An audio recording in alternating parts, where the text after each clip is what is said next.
नमस्कार मंडळी, श्री स्वामी समर्थ. कशा आहेत सगळे? मस्त मजेत ना? तर तुम्ही इथं बघू शकतात की माझ्या मटकीला किती छान कोंब आले आणि या पद्धतीचे कोंब आणण्यासाठी ना आता आपण मटकी भिजू घालणार आहे. तर इथं मी मटकी 1-2 पाण्याने स्वच्छ धुवून घेतलेली आहे आणि आता आहे ना एका डब्यामध्ये पाणी टाकून ही मटकी अशीच भिजू घालणार आहे.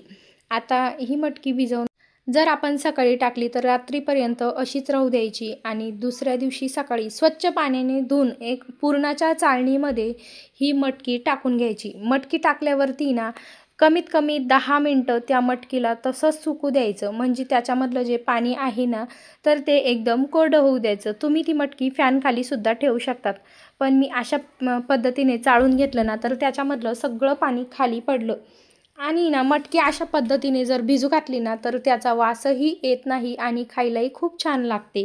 आपण रुमालामध्ये मटकी बांधून ठेवतो त्याला कोंब तर चांगले येतो, पण त्याच्यामधून आहे ना आमसूल वास येतो आणि खायला पण वेगळीच लागते.